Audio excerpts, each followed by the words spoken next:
It's Wednesday, April 22nd, 2020.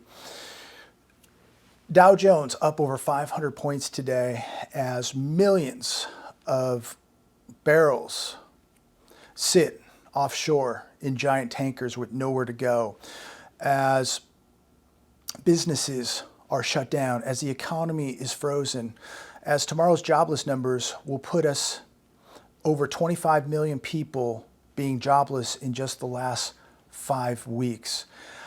Yet Dow Jones is up today, and it never ceases to amaze me that people believe everything is okay. You know, somebody wrote me yesterday on Facebook, and I'm not making fun of this person. I'm not picking on anybody here, but this person wrote to me and said everything is good in their town. Everything is good in their town.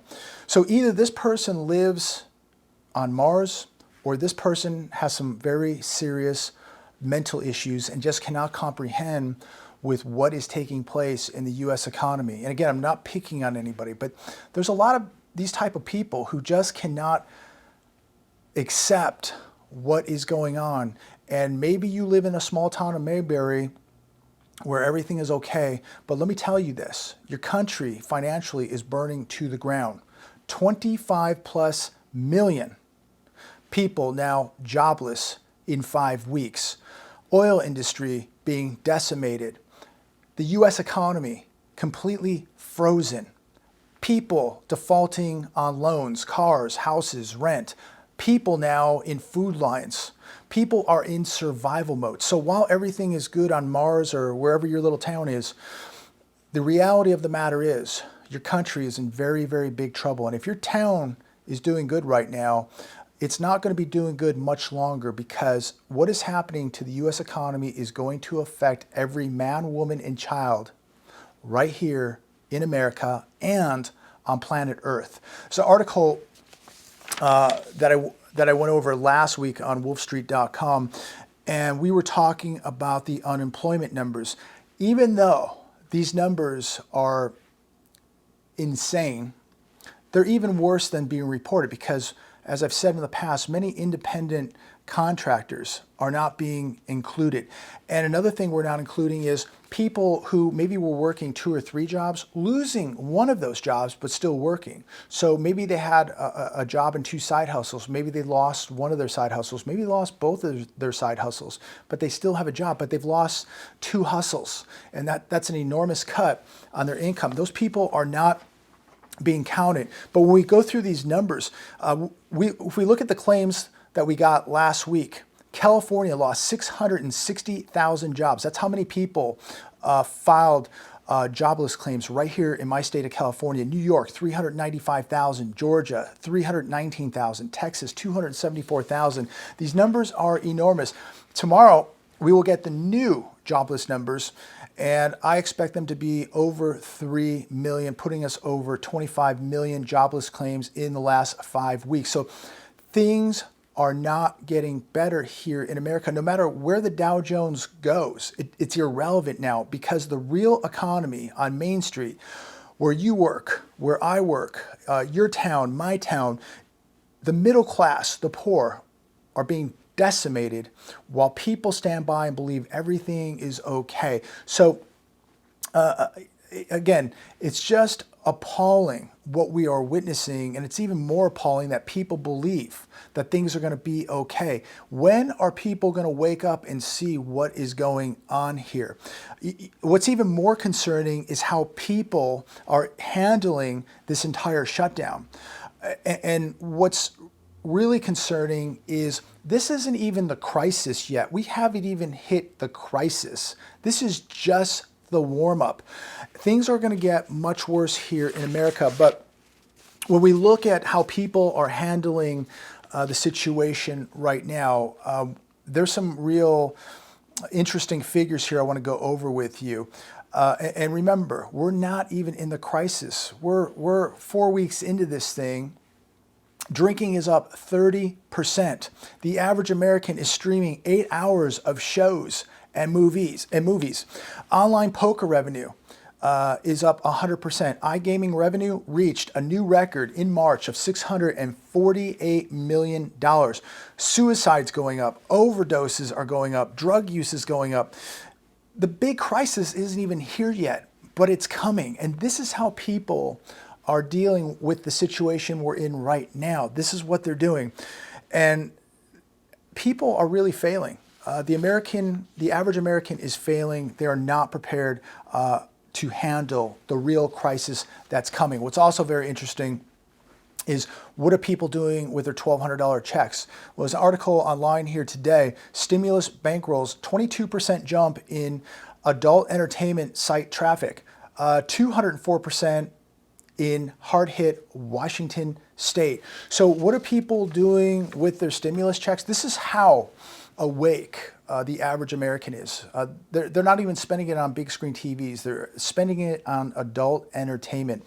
So again, drug use up, alcohol up, adult entertainment up. This is what the average American is doing, not knowing that the big crisis, the real crisis, is right around the corner. And if this is how you're handling this right now, if this is how you're handling this economic situation right now, you are setting yourself up for failure. You haven't seen anything yet. If you think times are hard right now, you have seen nothing yet. And I can promise you, watching dirty movies, being a deviant, using drugs, and getting wasted with alcohol is not going to make you a stronger person. It is not going to put the odds in your favor to survive this economic collapse that is on its way. The crisis is not here yet, ladies and gentlemen. The crisis is coming. This is just the beginning. This is a warm-up. And yet, we can already see how many of the average Americans are already failing for preparation. You know, instead of taking that $1,200 and watching dirty movies and buying dope, maybe you take that and you buy some gold or some silver or some food and water and security and real preparations, because this isn't going to get you through what's coming. You are just going to be a victim, because all you're doing is destroying your mind, your body, and your spirit. So again, if you're watching this video and you're one of these people, you need to get awake right now and snap out of it, because the real crisis is coming. I don't want to see anybody fail. So to people out there that believe everything is okay, another article on Bloomberg today, most small firms report not getting money from funds. That's on Bloomberg. Here's another one on The Hedge today. Small business owners are now suing Wells Fargo and JP Morgan over loan debacle. So the question is, what do these small businesses do in the meantime? Yes, now more money is on the way, but where's that money going? Where's the oversight? Who's watching where that money is going? I'm talking to people now who filed for unemployment benefits 6-7 weeks ago, and they just got a check yesterday. So what do you do in the meantime while your business is drowning in debt, while you cannot make money? They're not allowing you to make money, but you still got to pay your bills. This is just insanity. You can't make a living, but you're still obligated to paying your debts. Really incredible. Here's another one. Oversight of $2 trillion in Relief Act hasn't gotten off the ground.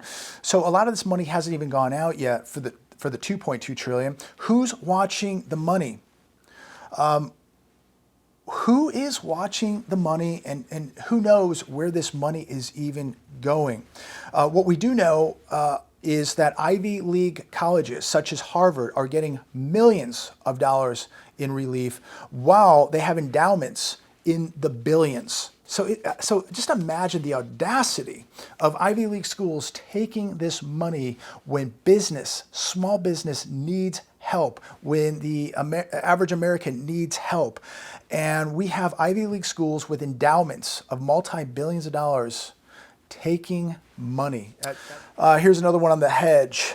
Another million homeowners just applied for forbearance in the past week.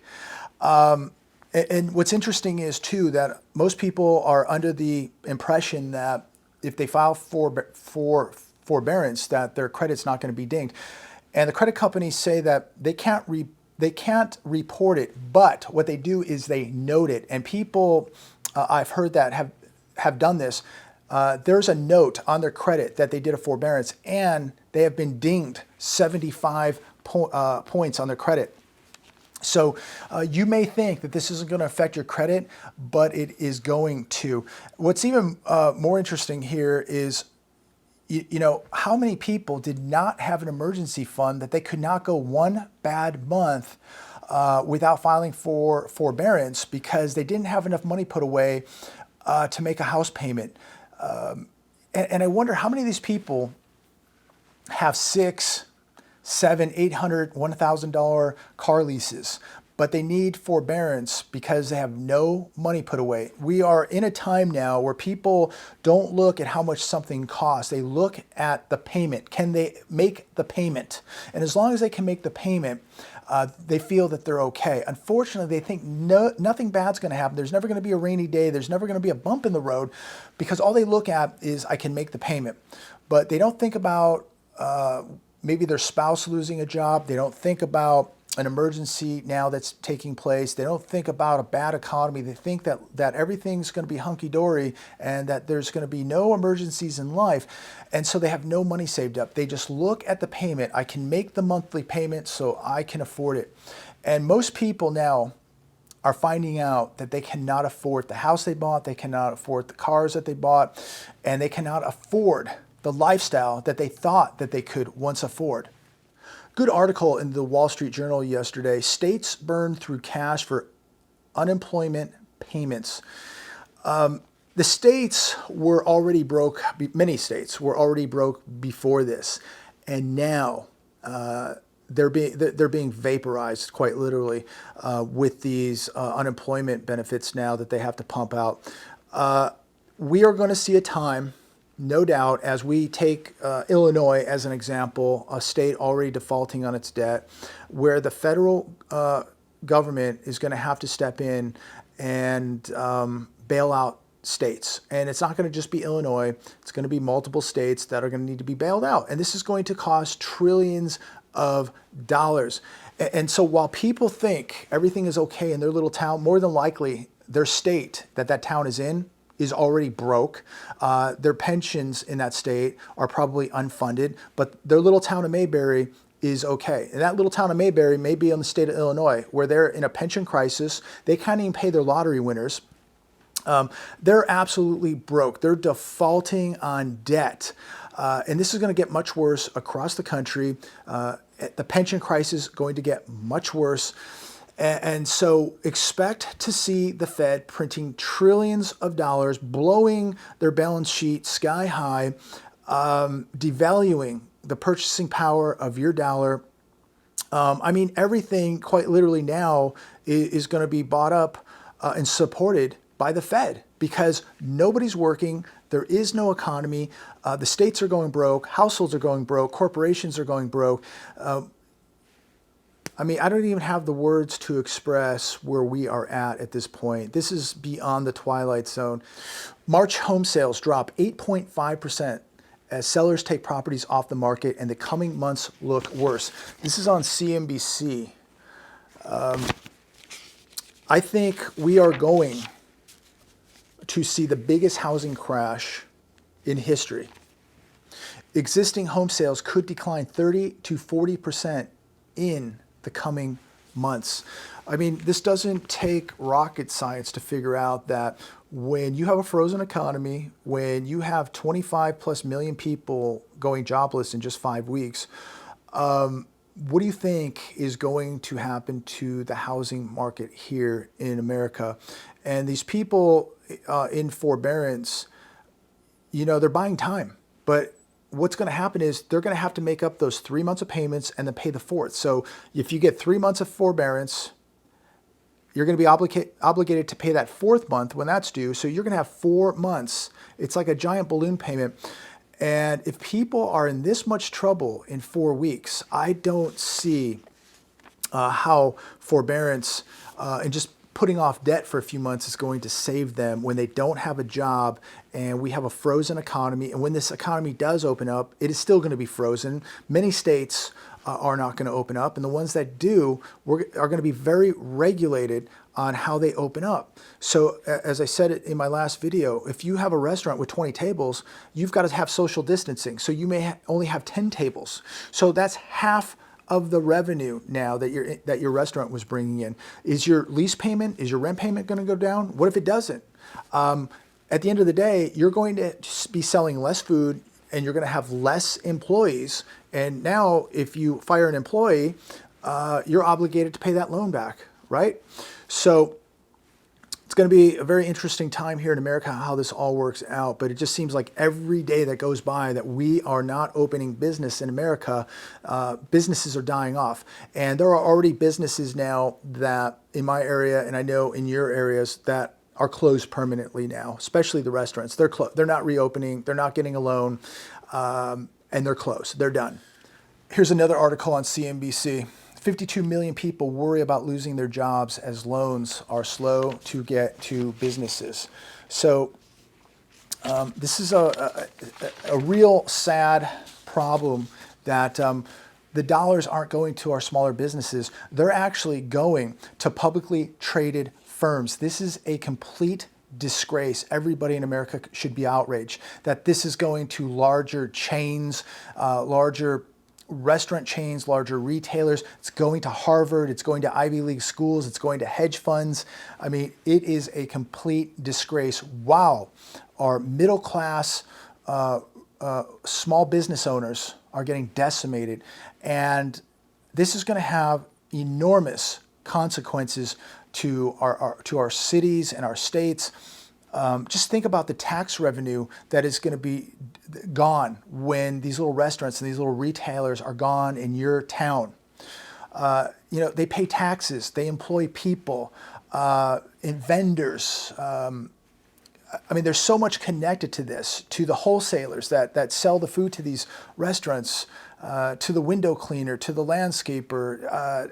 Just think about how much employment small business brings to America. It's all being wiped out right before your very eyes. We have a very serious combination here in America of wealth inequality and opportunity inequality, and it's happening at the worst possible time. It's happening during a frozen economy. And if this continues to persist, we could see problems here in America because at some point, I believe that there will be a number of Americans who are going to look at a small group of people getting all the breaks, getting the bailouts, getting the opportunities, getting the wealth, and they're going to act out. Because when your family is starving, when you don't have a job, when your pensions have been robbed, and you see the people at the very top laughing all the way to the bank, what do you think is going to happen? And I certainly hope that that does not happen. I hope that things will normalize before that happens. But if things continue to persist like they are, expect big problems socially here in America. The top 1% could care less about you. They could care less. They're happy that you're an Uber driver. They're happy that you're delivering their groceries from Whole Foods. They're happy that you're washing their dog, changing their mom's bedpan. They're happy that you're making under $30,000 a year because you're controllable. They're holding the wealth, and the American people are holding nothing. And they're happy with that. They're controlling the stock market. They're the big banks. They're the masters. They have the power. They have the money. And so we're now seeing not just wealth inequality and opportunity inequality, but we're seeing two different classes of people. And you're going to have the kings and queens at the top and the peasants on the bottom and nothing in between. So I'm going to wrap this video up today, but I want to stress a couple things before I go, and it's preparation. It has never been more important to be prepared than it is now. And as you know, most Americans believe that this is the crisis. They believe that we're in the crisis right now. They have no idea This crisis hasn't gotten here yet. This is just the beginning. This is just the warm-up. And we see how the average American is dealing with these tough times right now. These are tough times, no doubt about it. But look at how the average conditioned American is dealing with it. They're dealing with it with adult entertainment, gambling, booze, drugs, cartoons, reality TV, etc. You are not one of these people because you are not one of the masses. You are not the herd. You know what happens to the sheep. They get led to slaughter. 98.5% of the people watching this video, that's not going to happen to you because you live in the real world. You see the signs. You see what's going on. That handwriting is all over the wall, and you know in your heart, your mind, and your soul that something is wrong, and this is why you've been preparing. You know that the average American is lost, that the average American is already being victimized. You are not going to be victims of this. You will survive, you will prosper. And this is why you stack this, gold and silver, the two most undervalued assets on planet Earth. Gold was up like $50 today, silver up, but it's getting hard to obtain.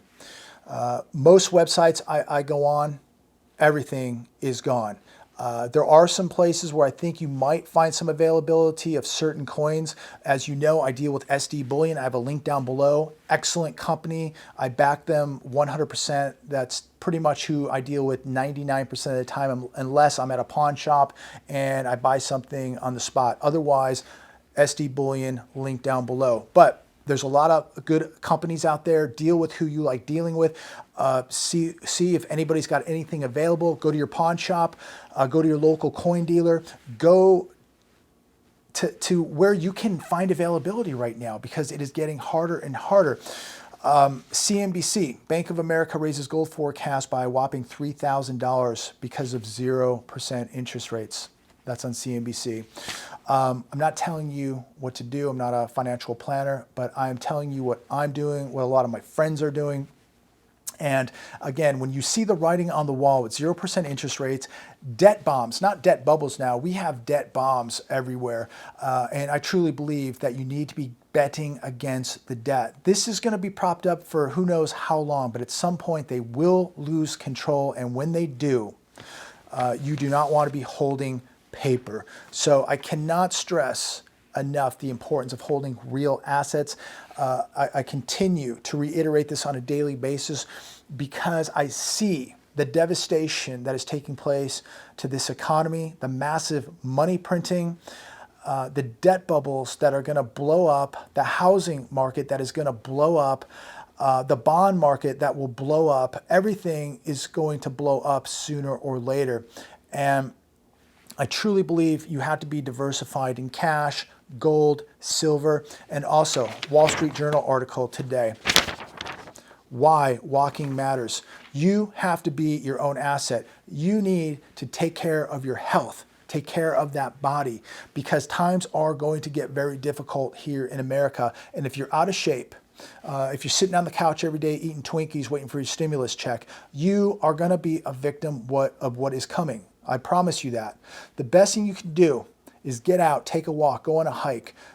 You know, if you have the ability to have some weights at your house, to do something active, do something. But now we have people just sitting, watching, you know, adult entertainment, gambling in front of a computer, watching movies, watching Netflix, sitting on a couch eating Twinkies all day, with an obesity epidemic getting even worse, killing even more people in America.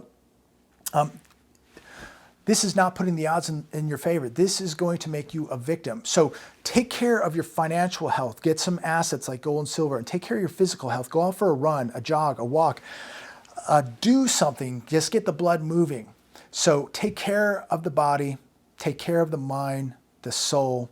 Go get yourself a little bit of silver or gold, and make sure that you're walking close to God. These are going to be biblical times that we are now entering here in America, trying times. So I'm going to leave it there today. God bless every one of you. Thanks for watching. I'll talk to you very soon.